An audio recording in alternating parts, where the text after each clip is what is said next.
गुरु प्यारी साध संगत जी, सभी को प्यार भरी राधा स्वामी जी। साध संगत जी, जो जीव भजन सिमरन को पूरा समय देते हैं और जीते जी अंदर मालिक से रिश्ता जोड़ लेते हैं, वह तो अपने कर्मों का हिसाब पूरा करके सतगुरु के चरणों में लीन हो जाते हैं। उनको दोबारा जन्म मरण के चक्कर में नहीं आना पड़ता। लेकिन जो लोग भजन सिमरन नहीं करते तो उन्हें मालिक फिर से इस दुनिया में भेज देता है और उनको उनके पिछले जन्मों के कर्मों के आधार पर भेजा जाता है। संगत जी, आज की साखी में हम सुनेंगे कि हमारे पिछले जन्मों के ऐसे कौन से कर्म होते हैं जिसकी वजह से मालिक किसी किसी जीव को इतनी भयंकर गरीबी दे देता है।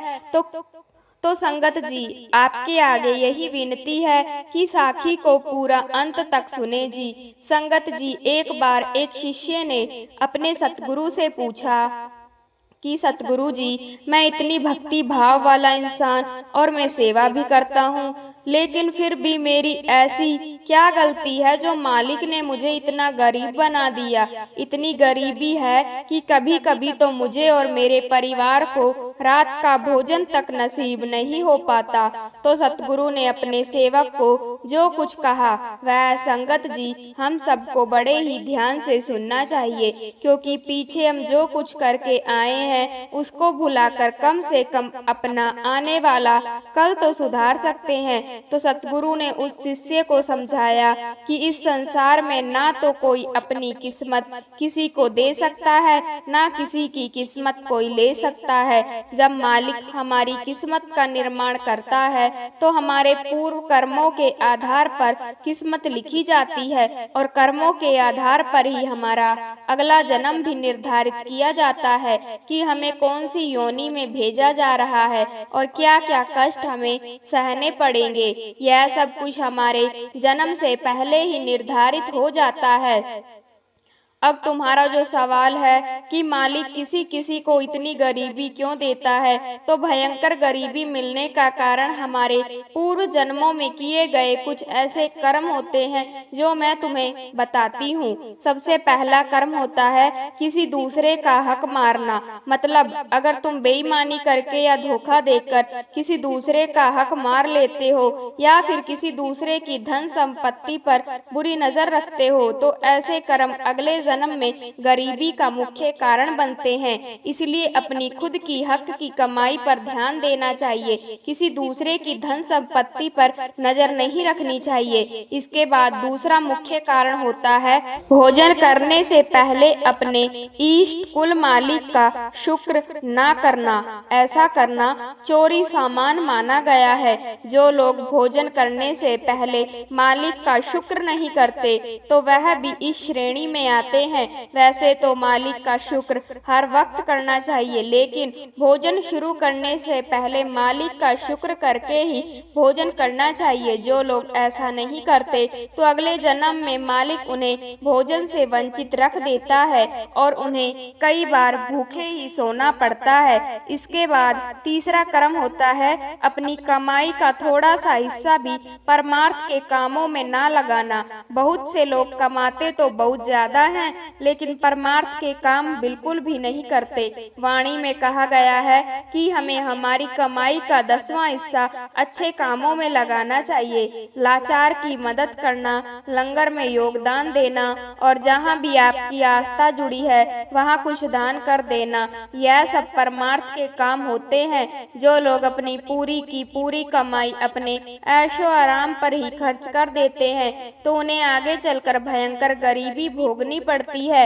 ऐसा जरूरी नहीं कि 10वां हिस्सा ही लगाया जाए, लेकिन जितना भी हमसे हो सके उतना ही कम से कम परमार्थ में जरूर लगा देना चाहिए। इसके बाद का कर्म है घर में स्त्री और बच्चों को बेवजह डांटना और मारना। जो इंसान अपने परिवार के सदस्यों के साथ बुरा बर्ताव करता है, बेवजह लड़ाई झगड़े करता है, बीवी और बच्चों को मारता पीटता है, तो ऐसे इंसान को आगे चलकर गरीबी के दिन देखने ही पड़ते हैं। कभी कभी हमें अपने बच्चों को अच्छी शिक्षा देने के लिए थोड़ा बहुत हाथ उठाना पड़ता है। और थोड़ी बहुत लड़ाई झगड़े हर घर में होते ही रहते हैं। लेकिन अगर हम बिना किसी कारण के हर समय घर के सदस्यों को मारते पीटते हैं तो हमें इसका भयंकर अंजाम उठाना पड़ता है। इसके बाद का कर्म है बेजुबान जानवर को अपनी जीभ के स्वाद के लिए मारकर खाना। यह पाप सबसे बड़े पाप की श्रेणी में आता है। ऐसा करने वाले इंसान को आगे चलकर गरीबी के साथ साथ और भी बहुत कुछ भोगना पड़ता है।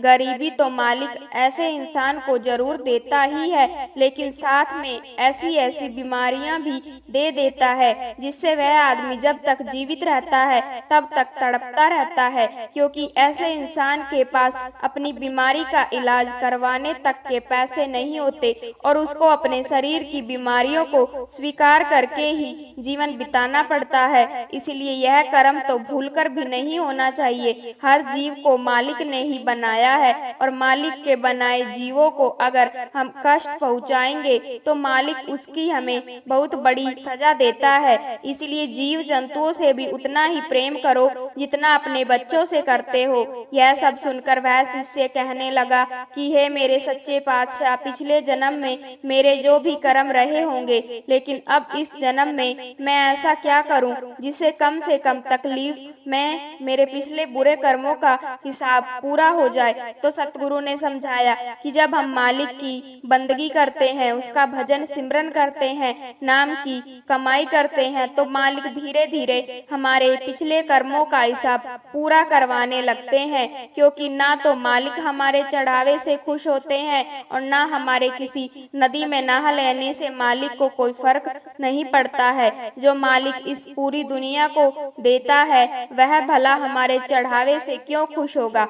अक्सर लोग नंगे पैर चलकर और घंटों लाइन में लगकर प्रभु की मूरत पर मिठाई का भोग इत्यादि लगाकर यह सोच बैठते हैं कि ऐसा करने से हमारे कर्म कट जाएंगे, या फिर लोग नदियों में नहाने को मोक्ष समझ बैठते हैं। तो यह सब हमारी गलती है। मालिक हम सबके अंदर विराजमान है और 24 घंटे शब्द धुन हमारे अंदर बज रही है। जब हम नाम की कमाई करके अपने अंदर शब्दों को सुनने लगते हैं तो धीरे धीरे हमारे कर्म कटने लगते हैं और हमारा पिछला हिसाब किताब पूरा होने लगता है।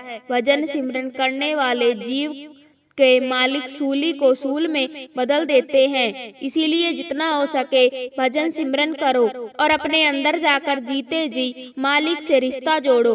तो संगत जी, पीछे हम क्या कुछ कर आए हैं यह तो हमें अब याद नहीं, लेकिन हम भजन सिमरन करके अपने पिछले कर्मों का हिसाब तो पूरा कर ही सकते हैं।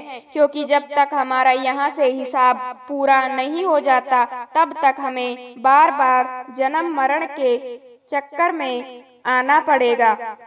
इसीलिए हमें गुरु के हुक्म के अनुसार भजन सिमरन जरूर करना है। काहे ना को सुख दुख कर दाता, निज कृत कर्म भोग सब भ्राता। अर्थात कोई किसी को सुख दुख देने वाला नहीं है और सब अपने ही कर्मों का फल भोगते हैं। लेकिन प्रश्न यह उठता है कि हमारे शरीर को एक न एक दिन मिट जाना है। ऐसे में हमारे कर्मों का फल कौन भोगे, क्योंकि भोगने के लिए शरीर का होना भी जरूरी है। लेकिन जब यह शरीर ही नहीं बचेगा तो कर्मों की सजा किसे और कैसे मिलेगी। इस प्रश्न का उत्तर जानने से पहले आपको एक तथ्य बताते हैं जो शायद बहुत कम ही लोग जानते हैं। इसी इंसान के पास एक नहीं बल्कि 3 शरीर होते हैं। दरअसल आत्मा एक नहीं बल्कि 3 शरीरों से ढकी हुई रहती है।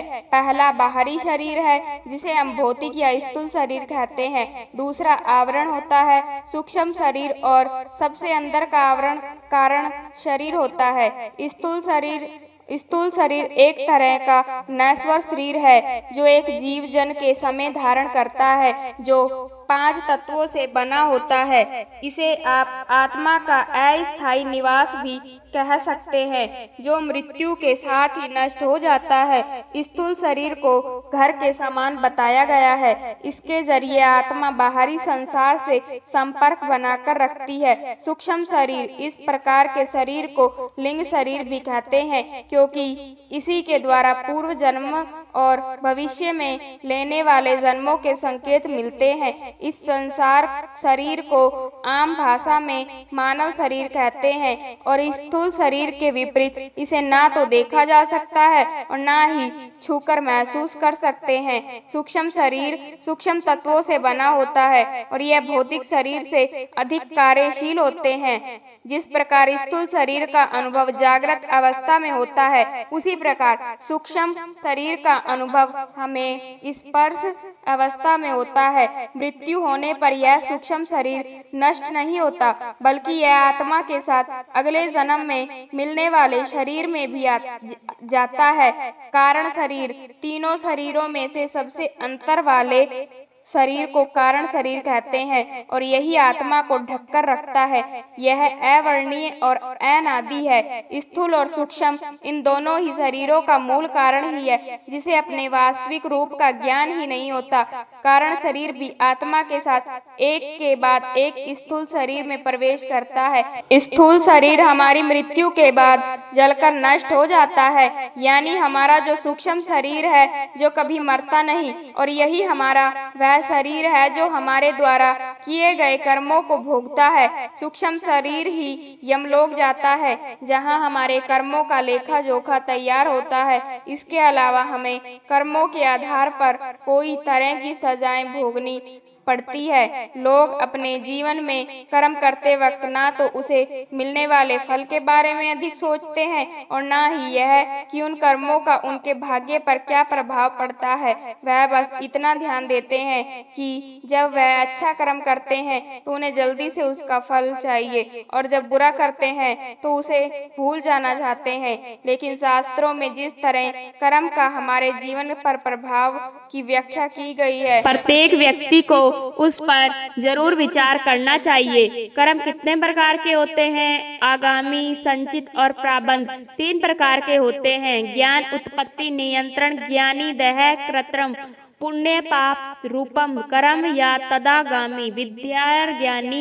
ज्ञानी के शरीर के द्वारा जो पाप पुण्य रूप कर्म होते हैं वह आगामी कर्म है। नाम से जाने जाते हैं अनंत कोटि जन्मना बीज भूतम सत्य यत कर्म जात पूर्वार्थ तथा तिष्ठति तल संचित ज्ञान। अनंत कोटि जन्म में पूर्व में अंचित किए हुए कर्म जो बीज रूप से स्थित है उसे वंचित कर्म ज्ञान एवं शरीर उत्पाद लोक एवं सुख दुखादे प्रथम यत कर्म तत् प्राबंध भोगे नष्ट भवति प्राबंध कर्मणा भोग देवे अक्षय इथ। जो इस शरीर को उत्पन्न करके इस लोक में सुख दुख आदि देने वाले कर्म हैं, जिसका भोग करने से ही नष्ट होते हैं, उन्हें प्राबंध कर्म जान। ज्ञानोदय का अर्थ होता है हम की विदाई के बाद जो भी कर्म होते हैं उन्हें कहा जाता है आगामी कर्म।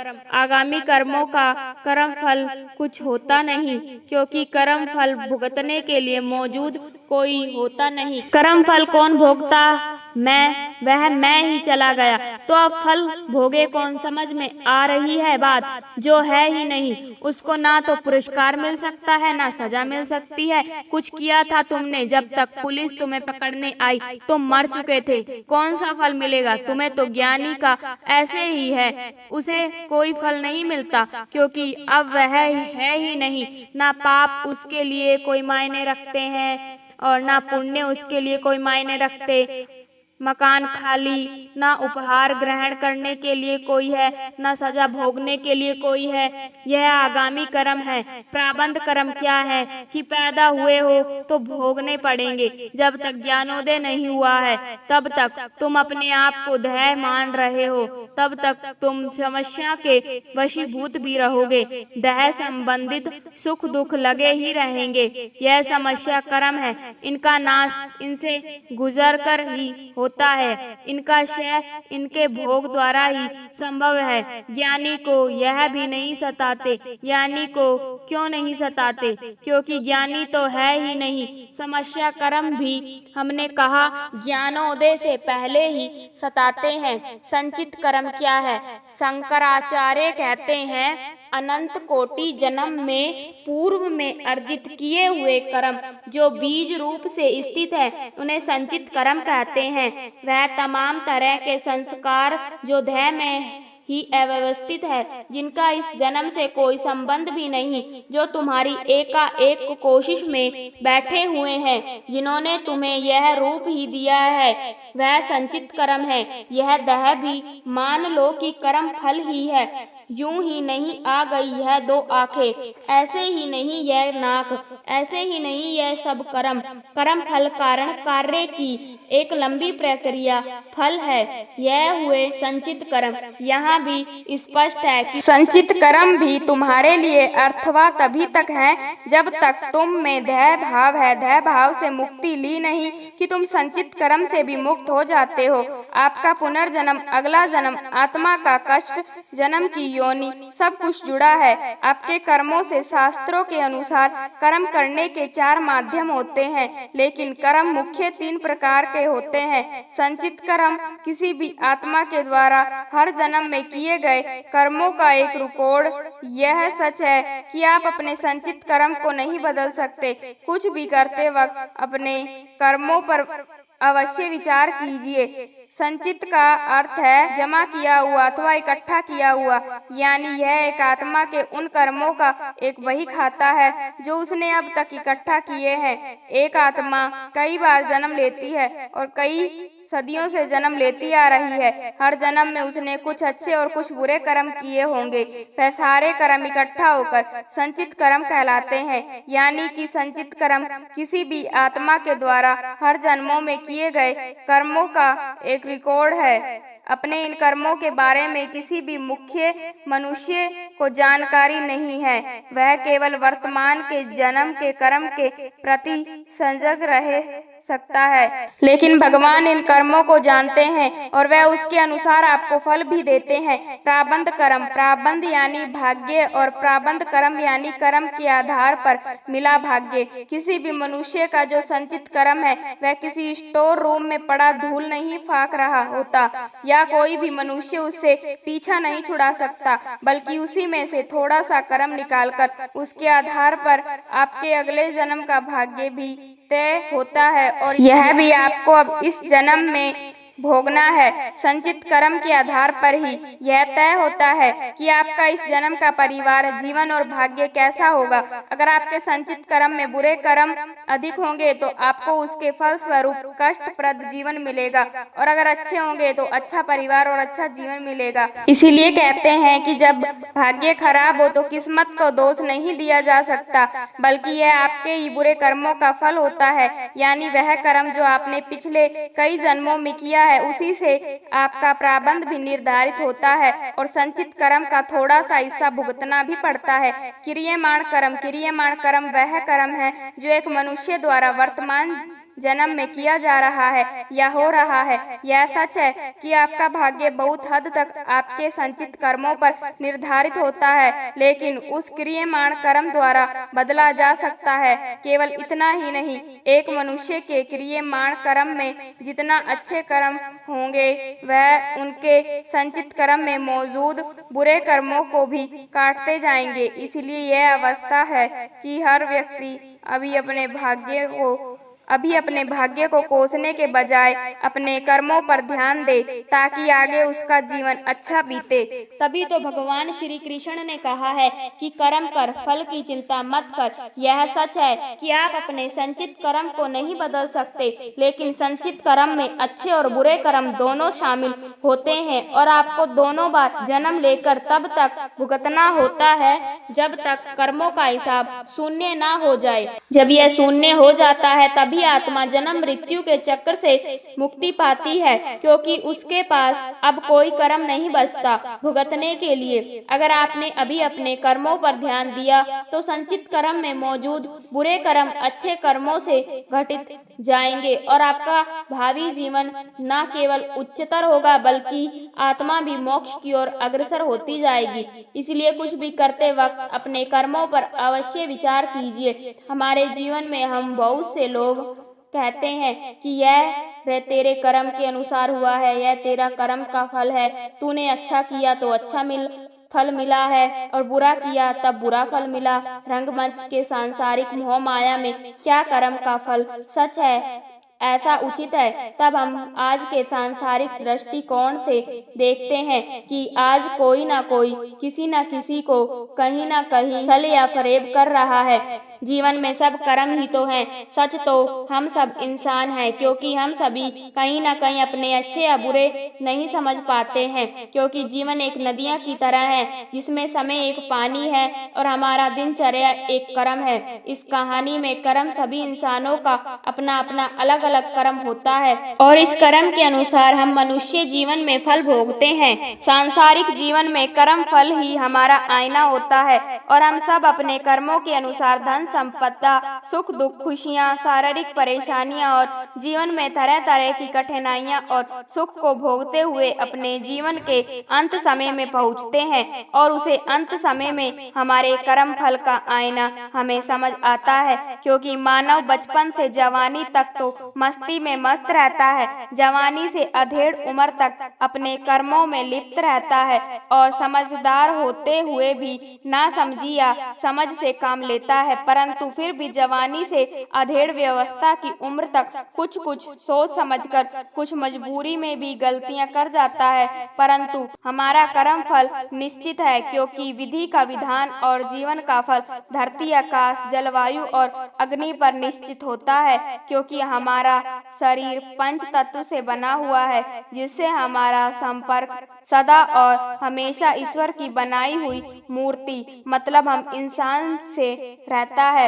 और मनुष्य जो भी पल पल क्षण भर में कर्म करता है, वह सभी लेखा जोखा ईश्वर की डायरी यानी पंच तत्वों में घूमता रहता है। और जब हमारे अच्छे कर्म या बुरे कर्म का फल समाप्त होता है या खाता बंद होता है, तब उस खाते के अनुसार हमारे कर्मों हम उस सभी को निश्चित रूप में भोगना पड़ता है।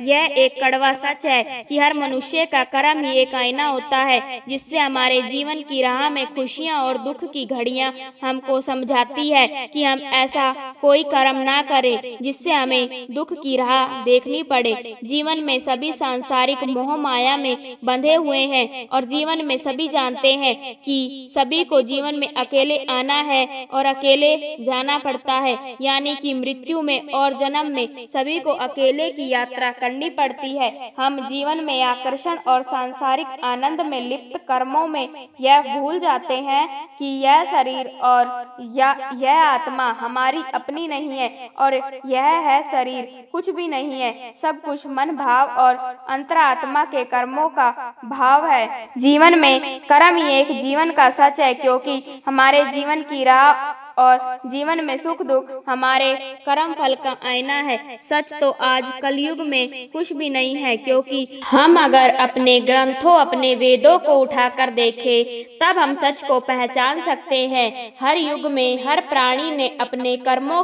के फलों को भोगना पड़ता है। द्वापर, सतयुग, त्रेता और कलयुग, हम सभी युगों में अपने कर्मों के फलों को भोगते आए हैं और कलयुग में हम तीनों युगों की गाथाएं पढ़ते हैं, जिसमें भगवान की लीलाएं और भगवान के वनवास के साथ साथ महाभारत आदि में दिखाया गया है।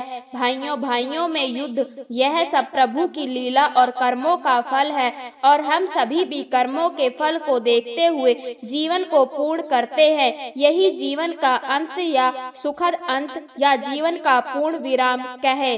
बस कहानी कर्म ही जीवन का आईना है। यह कर्म फल ही हमारा सबका आईना होता है। कर्म प्रधान विश्व कर रखा, जो जस कर ही तिस ही फल खा। इसके अनुसार पूरा विश्व कर्म के सिद्धांत के अनुसार चलता है, जिसमें जीव के हर कर्म का फल उसे भोगना ही पड़ता है, चाहे करोड़ों वर्ष क्यों ना बीत जाए। इस सिद्धांत का पालन करते हुए भगवान श्री राम वनवास गए तथा उन्हें बंदरों की सहायता लेनी पड़ी, क्योंकि उन्होंने एक बार नारद जी को बंदर का रूप देखकर उन्हें विवाह से रोका था, जिसके परिणाम स्वरूप नारद ने उन्हें श्राप दिया कि बंदर ही तुम्हारी सहायता करेंगे। इससे यह सिद्ध हो जाता है कि कर्म फल हर प्राणी को भोगना ही पड़ता है। कर्म फल 3 प्रकार के होते हैं। पहले के अनुसार मनुष्य पूर्व जन्म के कर्म फलों के अनुसार अपना अगला जन्म पाता है। यदि पूर्व जन्म में इसकी वृद्धि और कर्म पशु जैसे थे तो उसे पशु योनि मिलती है। इसी के अनुसार उसके कर्मों के आधार पर उसे मनुष्य योनि में परिवार तथा माँ बाप इत्यादि मिलते हैं। इसको प्रारब्ध भी कहा जाता है। कर्म फल का दूसरा प्रकार है चित्त कर्म। इसमें पूर्व जन्म के कर्मों के अनुसार ही उसकी मनोवृत्ति और विचार बनते हैं जो उसे इस जन्म में कर्म करने के लिए प्रेरित करते हैं और आखिर में आगामी कर्म फल आता है जो इस जन्म के किया जा रहा है कर्मों के आधार पर होगा। प्रारब्ध को बदला नहीं जा सकता, इसलिए मनुष्य को सहनशीलता के साथ अपने प्रारब्ध को स्वीकार कर लेना चाहिए। मनुष्य एक ऐसा प्राणी है जिसको बुद्धि प्राप्त है, इसलिए संचित कर्मों के फल को पूरा करने के लिए मनुष्य को कर्म योग का मार्ग अपनाना चाहिए। यह निष्काम कर्म का मार्ग है जिसमें मनुष्य हर जीव में ईश्वर को देखते हुए अपना कर्म करता है और कर्म फल को ईश्वर को समर्पित करता है। इस प्रकार वह संचित कर्म फल से मुक्ति पाता हुआ आगामी कर्मों के फल से भी मुक्त हो जाता है। ईश्वर प्राप्ति के लिए आध्यात्म के अनुसार ज्ञान भक्ति तथा कर्मों योग निर्धारित है। निष्काम कर्म को कर्म योग माना जाता है। जिस प्रकार भक्ति के द्वारा भगवान की पूजा की जाती है उसी प्रकार कर्म योगी अपने कर्म फल को भगवान को अर्पण करके अपनी श्रद्धा प्रकट करता है। इसके द्वारा मनुष्य आगामी कर्म फल से मुक्त होकर संचित कर्म फल पर भी विजय प्राप्त कर लेता है, क्योंकि संचित कर्म पूर्व जन्म के कर्म फल के अनुसार बने उसके विचारों के द्वारा किए जाते हैं। इसके द्वारा वह अपने दूषित मनोवृत्ति पर विजय प्राप्त कर लेता है। गीता में भी कर्म योगी को सर्वश्रेष्ठ माना गया है, क्योंकि नियत कर्म हर मनुष्य को परम आवश्यक है। नियत कर्म ना करने से मनुष्य अपनी ईश्वर द्वारा दी हुई जिम्मेदारियों से भागने की कोशिश करता है जो ईश्वर को पसंद नहीं है। इसलिए कर्म योग के द्वारा भी मोक्ष प्राप्त किया जा सकता है। इसलिए हर गृहस्थी को अपने परिवार का पालन पोषण कर्म योगी की तरह करते हुए उसे समाज का अंग बनाना चाहिए। कर्म का रास्ता बहुत अजीब है। जितना आप इसे समझते हैं यह उतना ही आपको आश्चर्यचकित करता है। यह लोगों को मिलाता भी है और उन्हें दूर भी कर देता है। कर्म के कारण ही कोई व्यक्ति कमजोर हो जाता है और कोई व्यक्ति शक्तिशाली। कर्महीन किसी को गरीब तो किसी को अमीर बनाता है। इस संसार में जो भी संघर्ष हो रहा है वह सब कर्म बंधन के कारण ही है। कर्म आपकी तार्किक और बौद्धिक क्षमता के परे है। जब आप कर्म को समझने लगते हैं तो आप घटनाओं और लोगों से बंधना बंद कर देते हैं और आपकी स्वयं के लिए यात्रा प्रारंभ हो जाती है। अच्छी और बुरी बातें कर्म के आधार पर ही घटित होती है। जब समय अच्छा होता है तो दुश्मन भी दोस्त जैसा व्यवहार करने लगते हैं।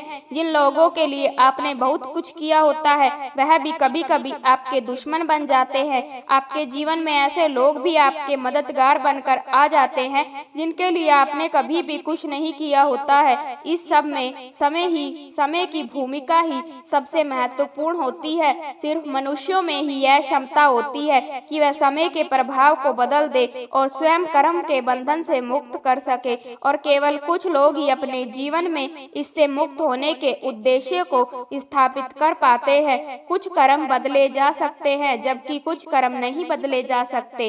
इसके लिए सबसे पहले हमें कर्म के तीनों प्रकार को जानना होगा, प्रारब्ध, संचित और आगामी। प्रारब्ध का अर्थ है शुरू किया हुआ, जो कर्म पहले से ही चल रहा है। प्रारब्ध कर्म वह है जिसका परिणाम वर्तमान में आपको मिल रहा है।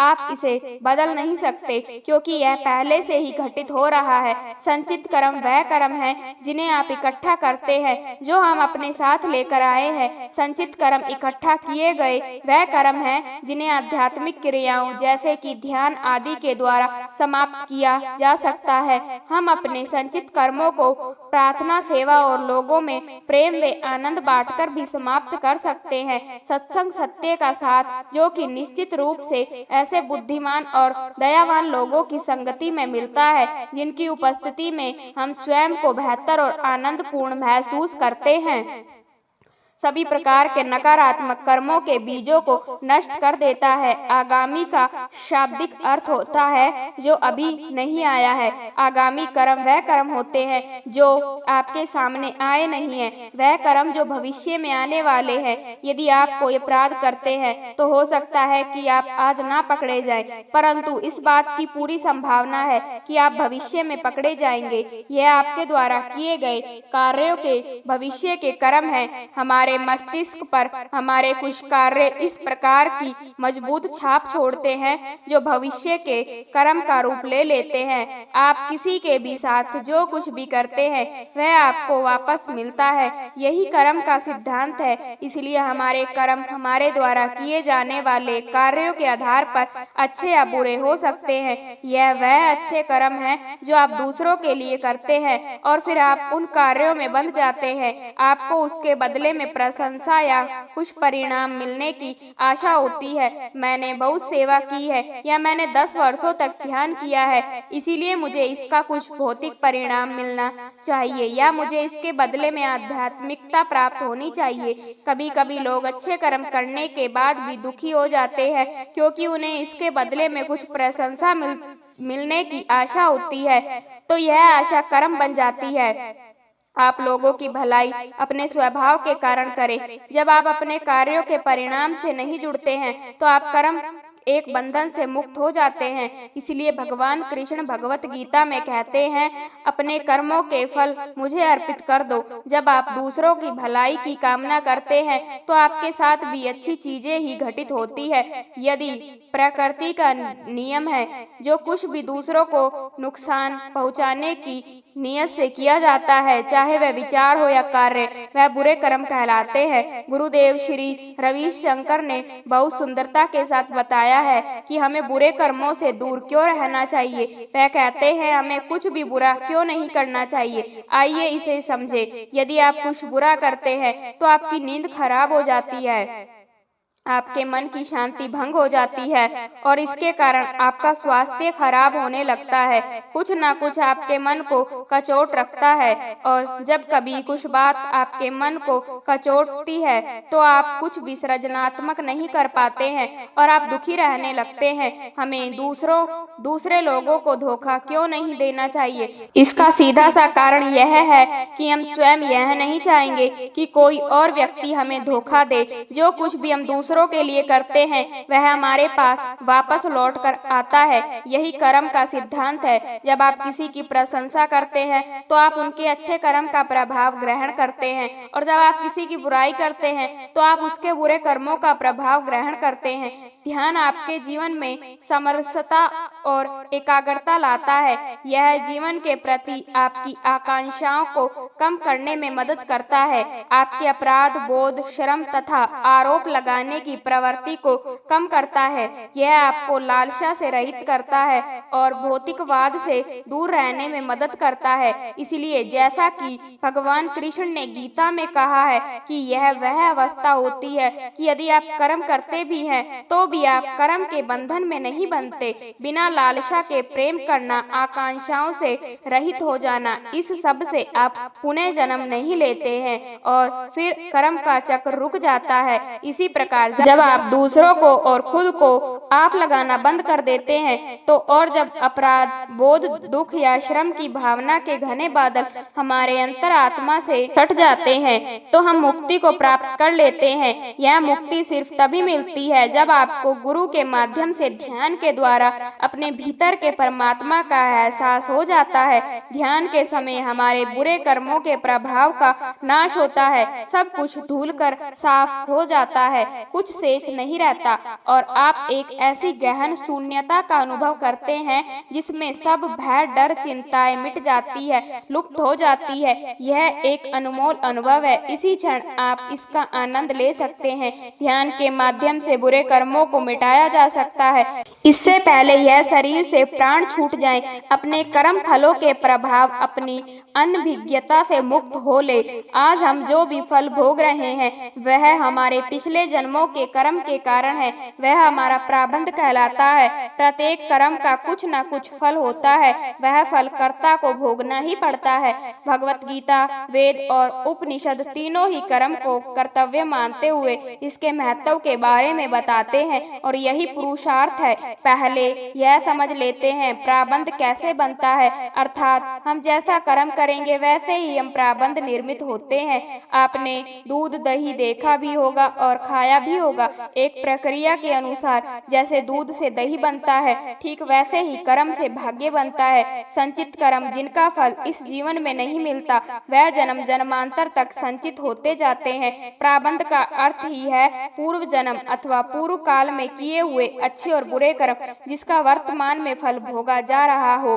अच्छे कर्मों से अच्छे संस्कार और अच्छे संस्कारों से अच्छे प्रारब्ध का निर्माण होता है। क्रियमाण कर्म से ही संचित कर्म बनता है। वर्तमान में जो भी अच्छे या बुरे कर्म करते हैं उन्हें क्रियमाण कर्म कहते हैं। प्रत्येक जन्म में किए गए संस्कार एवं उसके फल भाव का संचित कोष तैयार हो जाता है। यह उस जीव की व्यक्तिगत पूंजी है जो अच्छी या बुरी दोनों प्रकार की हो सकती है। यही संचित कोष संचित कर्म कहा जाता है और मनुष्य इसे हर जन्म में नए रूप में अर्जित करता रहता है। इस तरह संचित कर्म का संबंध मानसिक कर्म से भी होता है, जैसे ईर्ष्या, क्रोध, बदला लेने की भावना अथवा क्षमा, दया इत्यादि की भावना मनुष्य में संचित कर्मों के आधार पर ही पाई जाती है। अशुभ चिंतन में अशुभ संचित कर्म व शुभ चिंतन में अशुभ संचित कर्म बनते हैं। जीवन में तीन चीजों का संयोग होता है, आत्मा, मन और शरीर। शरीर और आत्मा के मध्य सेतु है। मन किसी प्रकार के संस्कार निर्मित ना करे और पूर्व संस्कारों को क्षय करे तो वह मन अपना अस्तित्व ही खो देगा और मनुष्य का जन्म नहीं होगा। संचित कर्मों का प्रभाव प्रत्येक मनुष्य अपने पूर्व जन्मों में भिन्न भिन्न परिस्थितियों में पैदा हुआ था, जिससे उसके कर्म भी भिन्न भिन्न प्रकार के रहे। उसकी प्रतिभा का विकास भी भिन्न भिन्न प्रकार से हुआ होगा। इन्हीं पिछले संस्कारों के कारण कोई व्यक्ति कर्मठ या आलसी स्वभाव का होता है। यह संचित कोष ही पाप और पुण्य का ढेर होता है। इसी ढेर के अनुसार वासनाएं, इच्छाएं, कामनाएं, ईर्ष्या, द्वेष, क्रोध, क्षमा इत्यादि होते हैं। यह संस्कार बुद्धि को उसी दिशा की ओर प्रेरित करते हैं जैसा कि उसमें संग्रहित हो। संचित का एक भाग इस जीवन के कर्म है। आप सभी संचित कर्म इस जन्म में नहीं भोग सकते क्योंकि यह बहुत से पूर्व जन्मों का बहुत बड़ा संग्रह है। इसलिए इस जीवन में आप जो कर्म करते हैं प्रारब्ध वह आपके संचित कर्म में से घटा दिया जाएगा। इस प्रकार इस जीवन में आप केवल प्रारब्ध भोग रहे हो जो आपके कुल कर्मों का एक भाग है। वह मानसिक कर्म होते हैं जो स्वेच्छा पूर्वक जानबूझकर तीव्र भावनाओं से प्रेरित होकर किए जाते हैं। प्रारब्ध कर्मों के फल अंश का कुछ हिस्सा इस जन्म के भोग के लिए निश्चित होता है या इस जन्म में जिन संचित कर्मों का भोग आरंभ हो चुका है वही प्रारब्ध है। इसी प्रारब्ध के अनुसार मनुष्य को अनुकूल या प्रतिकूल परिस्थितियों में जन्म लेना पड़ता है। इसका भोग तीन प्रकार से होता है। अनिच्छा से वह बातें जिन पर मनुष्य का वश नहीं और ना ही विचार किया हो, जैसे भूकंप आदि पर इच्छा से दूसरों के द्वारा दिया गया सुख दुख। स्वेच्छा से इस समय मनुष्य की बुद्धि ही वैसी हो जाया करती है जिससे वह प्रारब्ध के वशीभूत अपने भोग के लिए स्वयं काक बन जाता है। किसी विशेष समय में विशेष प्रकार की बुद्धि हो जाया करती है तथा उसके अनुसार निर्णय लेना प्रारब्ध है। प्रारब्ध में ना हो तो मुंह तक पहुंचकर भी निवाला छिन जाता है। प्रारब्ध उस कर्म का नाम है जिसे जीवात्मा पहले से ही इस जन्म में अनुभव कर रही होती है। प्रारब्ध कर्म जीवात्मा के पूर्व जन्मों में किए गए कर्मों का परिणाम होता है जो इस जीवात्मा के इस जन्म में अनुभव करने के लिए निश्चित किया गया है। यह प्रारब्ध कर्म जीवात्मा के जन्म, मृत्यु, अनुभव और जीवन की स्थितियों को निर्धारित करता है।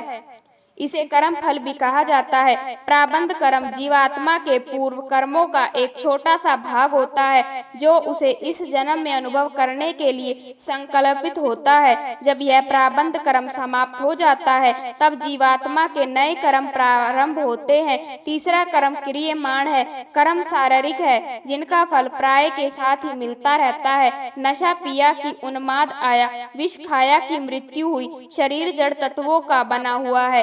भौतिक तत्व स्थूलता प्रधान होते हैं, उसमें तुरंत ही बदला मिलता है। अग्नि के छूते ही हाथ जल जाती है। नियमों के विरुद्ध आहार विहार करने पर रोगों की पीड़ा का, निर्बलता का अविलंब आक्रमण हो जाता है और उसकी शुद्धि भी शीघ्र हो जाती है।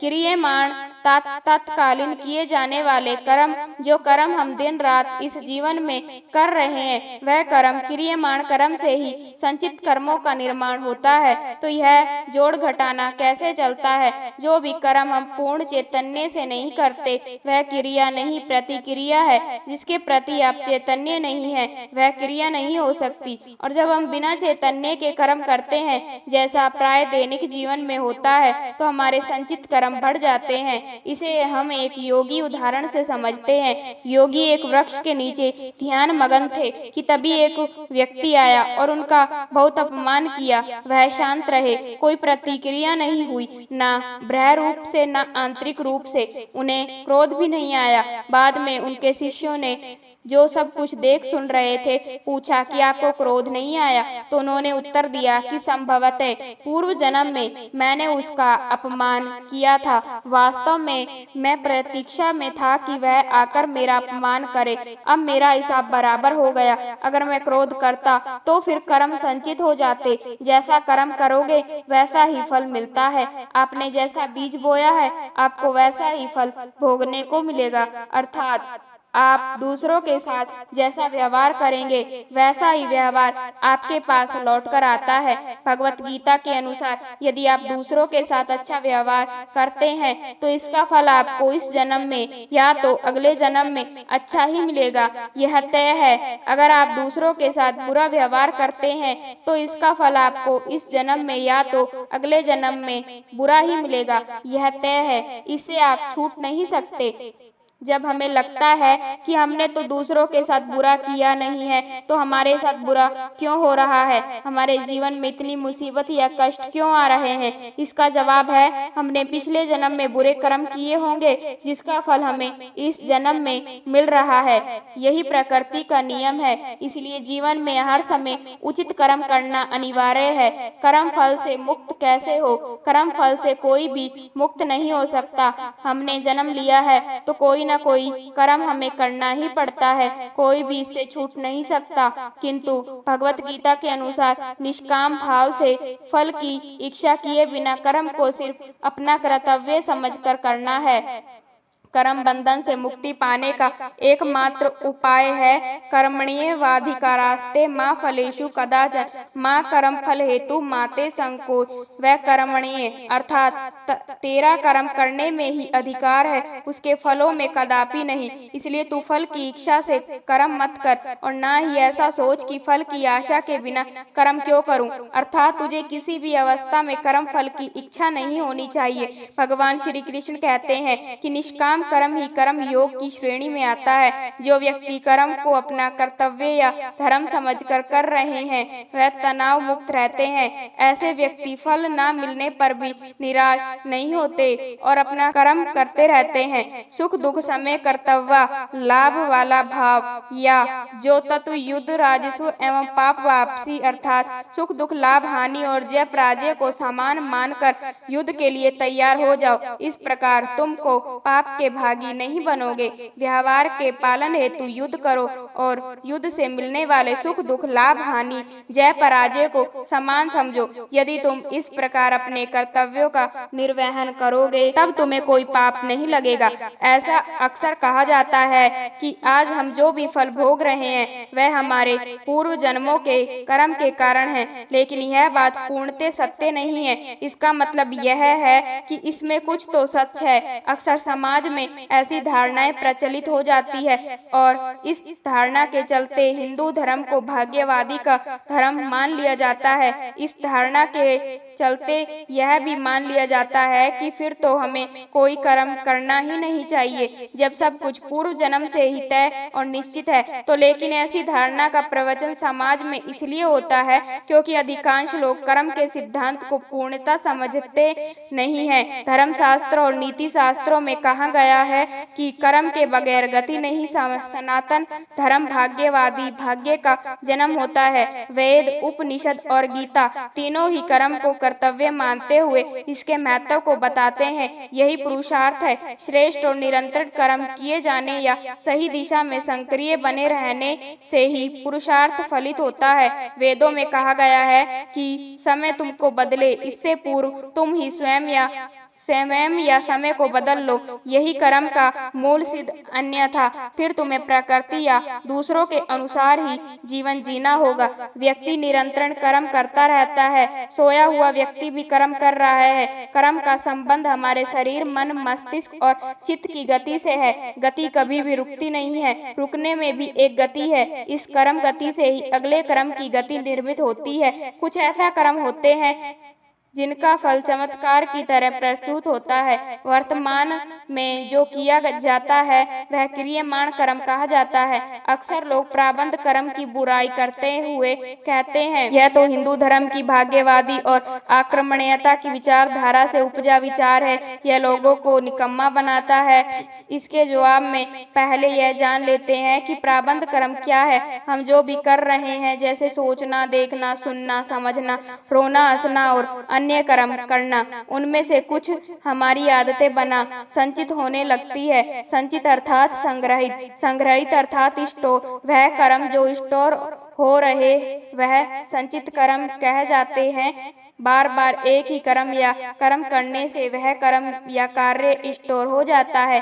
मरने के समय इस स्टोर कर्म का कुछ भाग हमारे साथ अगले जन्म में भी चला जाता है, वही भाग प्रारब्ध कहलाता है। उदाहरण, यदि किसी व्यक्ति की पिछले जन्म में उसकी किसी दुर्घटना आदि में से पूर्व मौत हो गई है, तो निश्चित ही वह वैसी परिस्थिति से अक्सर डरा हुआ रहेगा जिस परिस्थिति में उसकी मौत हुई थी। उदाहरण, यदि किसी व्यक्ति को किसी भी प्रकार का रोग हुआ है तो वह उसके द्वारा किए गए पूर्व कर्म का ही परिणाम है। कैसे उसने निश्चित ही अपने शरीर का ध्यान नहीं रखा, अनावश्यक खाद्य पदार्थों का सेवन किया होगा या कोई संक्रमित भोजन व पानी को ग्रहण किया होगा। हालांकि आप पूछ सकते कि किसी व्यक्ति के सिर पर अचानक कहीं से पत्थर आकर लगे तो यह उसने कौन सा कर्म किया होगा जो पत्थर लगा। पहली बात तो यह है कि उसका वहां खड़ा होना ही उसका प्रथम कर्म है। बाकी इसे समझने के लिए कर्म सिद्धांत के विचार में जाना होगा। हिंदू दर्शन के अनुसार मृत्यु के बाद मात्र यह भौतिक शरीर या देह ही नष्ट होती है, जबकि सूक्ष्म शरीर जन्म जन्मांतर तक आत्मा के साथ संयुक्त रहता है। यह सूक्ष्म शरीर ही जन्म जन्मांतर के शुभ अशुभ संस्कारों का वाहक या संग्राहक होता है। हिंदू धर्म पुनर्जन्म में विश्वास रखता है। इसका अर्थ है कि आत्मा जन्म एवं मृत्यु के निरंतर पुनरावर्तन की शिक्षा मित्र का यह चक्र तब तक चलता रहता है जब तक कि आत्मा मोक्ष प्राप्त नहीं कर लेती। मोक्ष प्राप्ति का रास्ता कठिन है। वह और उपनिषद कहते हैं कि शरीर छोड़ने के बाद भी तुम्हारे वह सारे कर्मों के कर्म जारी रहेंगे जो तुम यहाँ रहते हुए करते रहे हो, और जब अगला शरीर मिलेगा तो यदि तुमने दुख, चिंता, क्रोध और उत्तेजना को संचित किया है तो अगले जन्म में भी तुम्हें वही मिलेगा, क्योंकि यह आदत तुम्हारा स्वभाव बन गई है। श्रीमद् भगवत गीता के 2 अध्याय के 22वें श्लोक में कहा गया है, जैसे मनुष्य पुराने वस्त्रों को त्याग कर नए वस्त्र धारण करता है, उसी प्रकार यह जीवात्मा भी पुराने शरीर को छोड़कर नया शरीर धारण करती है। 4 अध्याय के 5वें श्लोक में कहा गया है, हे अर्जुन, मेरे और तुम्हारे अनेक जन्म बीत गए हैं, बस फर्क यह है कि मैं उन सबको जानता हूँ, परंतु हे परम तत्व, तू उसे नहीं जानता। पिता। जन्म चक्र पुराने के अनुसार व्यक्ति की आत्मा प्रारंभ में अधोगति होकर पेड़ पौधे कीट पतंगे पशु पक्षी योनियों में विचरण कर ऊपर उठाती जाती है और अंत में वह मनुष्य वर्ग में प्रवेश करती है। मनुष्य अपने प्रयासों से देव या दैत्य वर्ग में स्थान प्राप्त कर सकता है। वहां से पतन होने के बाद वह फिर से मनुष्य वर्ग में गिर जाता है। यह कर्म चलता रहता है। यही कारण है कि व्यक्ति को उसके कर्मों के अनुसार जीवन मिलता है और वह अपने कर्मों का फल भोगता रहता है। यही कर्म फल का सिद्धांत प्रारब्ध का अर्थ ही है कि पूर्व जन्म का अथवा पूर्व काल में किए हुए अच्छे और बुरे कर्म जिसका वर्तमान में फल भोगा जा रहा हो। विशेष तौर पर इसके दो मुख्य भेद हैं, संचित प्रारब्ध जो पूर्व जन्मों के कर्मों के फल स्वरूप होता है और क्रियमाण प्रारब्ध जो इस जन्म में किए हुए कर्मों के फल स्वरूप होता है। इसके अलावा अनिच्छा प्रारब्ध, परीक्षा प्रारब्ध और स्वेच्छा प्रारब्ध नाम के 3 गौण भेद भी हैं। प्रारब्ध कर्मों के परिणाम को ही कुछ लोग भाग्य और किस्मत का नाम दे देते हैं। पूर्व जन्म और कर्मों के सिद्धांत को समझना जरूरी है। संस्कार क्या होते हैं? संस्कार अर्थात हमने जो भी अच्छे और बुरे कर्म किए हैं वह सभी और हमारी आदतें। यह संस्कार मनुष्य के पूर्व जन्मों से ही नहीं आते अपितु माता पिता के संस्कार रज के माध्यम से उसमें सूक्ष्म शरीर में प्रविष्ट होते हैं, जिससे मनुष्य का व्यक्तित्व इन दोनों से ही प्रभावित हो जाता है। बालक के गर्भ धारण की परिस्थितियां भी इन पर प्रभाव डालती है। यह कर्म संस्कार ही प्रत्येक जन्म में संग्रहित होते चले जाते हैं, जिससे कर्मों अच्छे बुरे दोनों का एक विशाल भंडार बनता जाता है। इसे संचित कर्म कहते हैं। इन संचित कर्मों का कुछ भाग एक जीवन में भोगने के लिए उपस्थित रहता है और यही जीवन प्रेरणा का कार्य करता है। अच्छे बुरे संस्कार होने का कारण मनुष्य अपने जीवन में प्रेरणा का कार्य करता है। अच्छे बुरे संस्कार होने के कारण मनुष्य अपने जीवन में अच्छे बुरे कर्म करता है। फिर इन कर्मों से अच्छे बुरे नए संस्कार बनते रहते हैं तथा इन संस्कारों की एक अंतहीन श्रृंखला बनती चली जाती है, जिससे मनुष्य के व्यक्तिगत का निर्माण होता है। दरअसल इन संचित कर्मों में से एक छोटा हिस्सा हमें नए जन्म के भोगने के लिए मिल जाता है। इसे प्रारब्ध कहते हैं। यह प्रारब्ध कर्म ही नए होने वाले जन्म की योनि व उसमें मिलने वाले भोग को निर्धारित करते हैं। फिर इस जन्म में किए गए कर्म जिनको क्रियमाण कहा जाता है वह भी संचित संस्कारों में जाकर जमा होते रहते हैं। जिस तरह से चोर को मदद करने के जुर्म में साथी को भी सजा होती है, ठीक उसी तरह काम के कर्म और संचित कर्म में हमें अपनों के किए हुए कार्य का भी फल भोगना पड़ता है। और इसीलिए कहा जाता है कि अच्छे लोगों का साथ करो ताकि कर्म की किताब अपने आप ही साफ रहे। जिस बालक को बचपन से ही अच्छे संस्कार मिले हैं उसका कर्म भी अच्छा ही होगा और फिर उसके संचित कर्म भी अच्छे ही होंगे। अलग जन्म में उसे अच्छा प्रारब्ध ही मिलेगा। साध संगत जी, यह थी हमारी आज की साखी। अगर आपको आज की साखी अच्छी लगी हो तो अपने चैनल को जरूर सब्सक्राइब कर लेना और ऐसे ही नई नई रूहानी सत्संग और साखियाँ सुनने के लिए चैनल को जरूर सब्सक्राइब कर लें जी। राधा स्वामी जी।